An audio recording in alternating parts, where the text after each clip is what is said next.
These animals were bigger, faster, stronger, and one mistake could kill you. So how did tiny humans hunt them? Not with movie courage, not with brute strength. For the kill. Watch until the middle, because the real answer is much smarter than that. Imagine standing in front of a mammoth, a giant bison, a woolly rhinoceros, or any animal large enough to make your entire body reconsider its life choices. You have no gun, no metal blade, no horse, no truck, no supermarket waiting at home, and absolutely no heroic movie soundtrack to make your bad decision feel meaningful. You have a wooden spear, a sharp stone, a few terrified friends, and one very large animal that does not want to die. And here is the strange thing. Humans still won. Not every time, not easily. Not without fear, injury, failure, or probably many moments where someone looked at the animal and thought, maybe berries are enough today. But across thousands of years, ancient humans hunted animals that were bigger, faster, stronger, and far more dangerous than they were. That seems impossible if you imagine humans as individuals. A single person against a giant animal is not a fair fight. It is a short documentary about poor decision-making. But ancient hunting was not about one brave person charging forward with a spear. It was about planning, patience, tools, terrain, communication, and trust. So how did ancient humans hunt giant animals?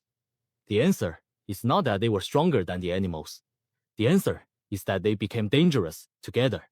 The movie version of ancient hunting is usually wrong. It often shows a group of wild-looking humans screaming, running directly at a massive animal, and trying to stab it like courage alone can cancel physics. But if you are standing in front of an angry mammoth, aurochs, bison, or rhinoceros, bravery is not enough. In fact, bravery without strategy is just a very fast way to become part of the archaeological record. Ancient hunters had to understand something simple and terrifying. Large animals do not need to be evil to kill you. They only need to panic, charge, kick, crush, or turn in the wrong direction at the wrong moment. So hunting giant animals was probably less like an action scene and more like a dangerous group project where the group project can step on you. Hunters had to observe tracks, wind direction, herd behavior, water sources, migration routes, weak individuals, escape paths, cliffs, marshes, narrow valleys, and places where an animal's size could become a disadvantage. They had to decide when not to attack, which may have been just as important as deciding when to strike. The best hunter was not always the person who ran first. It may have been the person who waited, watched, and understood when the animal had already made a mistake. Ancient humans did not hunt every animal the same way, because a rabbit and a mammoth are not the same problem wearing different costumes. Small animals could be trapped, cornered, hit with stones, caught with nets, struck with sticks, or hunted with lighter projectiles. For small prey, speed, surprise, and simple tools could be enough. A bird, hare, fish, turtle, or small deer might require patience, timing, a trap, a throwing stick, a net, a snare, or a carefully placed hand at exactly the wrong moment for the animal. But giant animals changed the entire equation. You could not simply chase a mammoth, grab it by confidence, and hope the universe respected your ambition. Large prey required distance, group coordination, stronger weapons, safer angles, and terrain that limited the animal's movement. A giant animal had mass, power, and panic on its side. Humans had planning. They could drive animals toward mud, water, cliffs, narrow passages, snow, traps, or places where the herd became confused. They could surround without touching, pressure without charging, and wait until the animal was isolated, tired, wounded, stuck, or forced into a bad position. This is the real difference. Small animal hunting was often about catching. Giant animal hunting was about controlling the situation around the animal before the animal could control the humans. Quick check. If you had to hunt a giant animal with only a spear and 5 nervous friends, would you trust the friends, or quietly start looking for edible plants instead? If your answer is edible plants, hit like, because that is not cowardice. That is risk assessment with excellent survival instincts. And if you want more videos about the strange psychology behind ancient human life, subscribe here, because the past gets much more interesting when we stop imagining ancient people as simple. The real weapon in giant animal hunting was not only the spear, it was the group. A spear in one person's hand is dangerous, but 10 people with roles, signals, timing, courage, and a shared plan become something very different. Someone had to track, someone had to watch the herd, someone had to stay hidden, someone had to make noise at the right time, someone had to block an escape route, someone had to throw or thrust at the most dangerous moment, and everyone had to believe that the others would not panic too early. That makes hunting a social test. Can you trust the person beside you? Can you stay quiet when fear tells you to move? Can you follow the plan when an animal larger than your entire family starts running towards you? This is where social psychology enters the hunt. Giant hunting required shared attention, emotional control, communication, reputation, and the ability to act as one body made of many nervous people. The animal was bigger, but the human group could become smarter than one animal's fear. But teamwork alone was not enough. Tools changed the distance between human weakness and animal power. A sharp stone edge could cut hide, tendon, and meat. A wooden spear could keep a dangerous animal farther away from the body. A stone point fixed to a shaft could make a spear more lethal.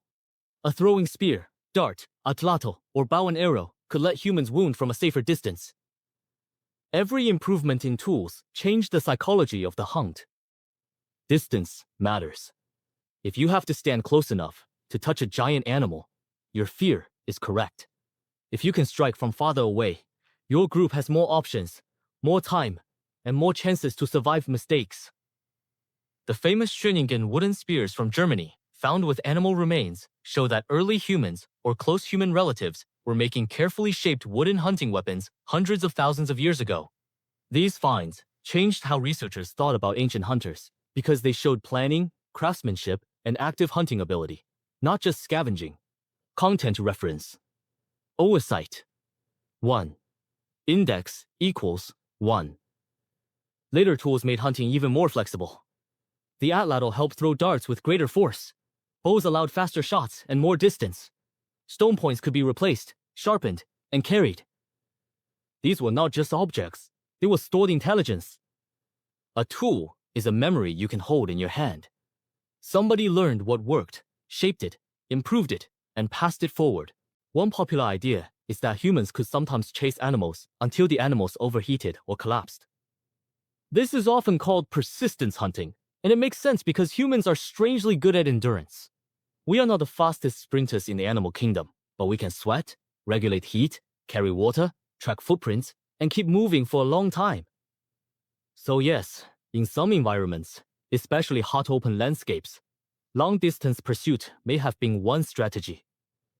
But it was not the only answer, and probably not the answer for every animal, every climate, or every human group. Ancient hunting was not one simple trick. It was a toolbox of strategies. Sometimes, humans followed tracks for hours. Sometimes, they ambushed near water. Sometimes, they drove animals into bad terrain. Sometimes, they waited for migration routes. Sometimes, they targeted the young, old, isolated, wounded, or exhausted. Sometimes, they used fire, noise, cliffs, mud, snow, or darkness. The genius was flexibility. Humans were not built like lions, wolves, or bears. They were not locked into one hunting style. They could observe, remember, teach, adjust, and combine methods. That may be the most human hunting strategy of all, not having one strategy. So how did ancient humans hunt giant animals? Not by being stronger, not by being faster, not by having sharper teeth, better claws, thicker skin, or the kind of confidence that only exists in bad action movies. They hunted giant animals by becoming something no single animal could easily understand. A coordinated group with tools, memory, patience, signals, roles, and a plan. They used terrain like a weapon. They used spears to create distance. They used tracking to turn footprints into information. They used stories to remember what worked, and warnings to remember what killed people. And after the hunt, the animal did not only become meat. It became sharing. It became status. It became gratitude, argument, ritual, memory, and probably one very dramatic campfire story told by someone who made themselves sound slightly braver than they actually were. That is why hunting shaped the human mind. It forced humans to cooperate under fear, trust under pressure, plan beyond the present, and turn danger into shared meaning. A giant animal was a food source, but it was also a social event. It tested who could lead, who could stay calm, who could share, who could remember, and who the group could trust next time. If this changed how you imagine ancient hunting, comment one word you associate with it: teamwork, danger, courage, strategy, meat, or something else.